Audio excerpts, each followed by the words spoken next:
For a 30,000-foot view of the day in college football, we welcome in CBS Sports' Jerry Palm. Jerry, we saw some shocking results that coincided with some amazing performances on the field Saturday. From what you saw, who would you consider to be the biggest riser of the day?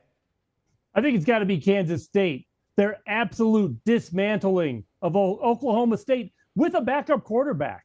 To put in that kind of a performance today really sends a message that I don't think you can dismiss Kansas State as a potential champion of that league. Now, TCU obviously is going to be the favorite because they're undefeated, but Kansas State has really sent a message today that they're going to be someone to reckon with as this conference season goes on. Yeah, and Kansas State, Oklahoma State was one of those strange results where it was supposed to be a close game, but what is supposed to happen doesn't always happen, and that seemed to be a trend across the nation on this college football Saturday, where the games weren't as competitive as maybe we expected, which leads me into my next question. Who was the least impressive? Who's the biggest faller on this college? Well, it's got to be Oklahoma State. I mean, Oklahoma State lost 48-0. Yeah, that's true. Which, with their full team, 48-0. But I do have to throw in dishonorable mention here for Wake Forest, who had 8 turnovers, 7 or 6 in the third quarter alone.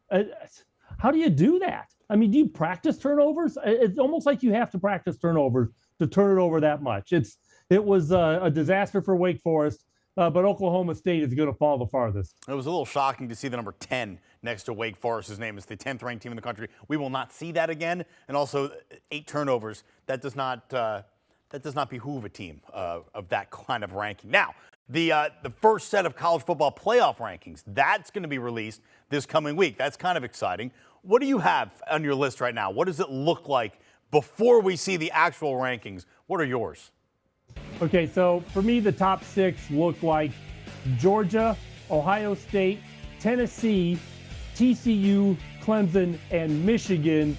And the reason I have Ohio State ahead of Tennessee is because of Ohio State's win over a highly ranked team on the road. And most of these teams, they've got their best wins at home. Ohio State's schedule hasn't been great, but it also hasn't been terrible. But that win at Penn State today is what moves them up. Yeah, and obviously next weekend we're going to see Tennessee versus Georgia. That'll shake things up there. Interesting to me, though, in your top 6, and they're not all undefeated teams, I don't think. I don't see Alabama. Why not? Because, actually, I think they are all undefeated. You're right, teams. they are. But yeah, Alabama's all 6 are undefeated. Alabama's not there because they've got a loss. It's not a bad loss. It's on the road to Tennessee. But Alabama hasn't been overly impressive this season, game in and game out. Now, of course, they were without Bryce Young for a couple of games, so that obviously hurt them a little bit. But they weren't impressive at Texas.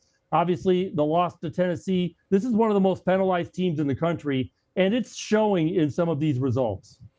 All right, Jerry Palm, CBS senior sports writer, thank you so much. And here's a look at the updated odds to win the national championship in the college football playoff. Georgia, right now your favorite. And again, Tennessee, though, down the list a little bit there on odds. They will be the underdogs when they take on Georgia next weekend. That is the marquee matchup. Alabama still has the 3rd best odds to win the national championship right now.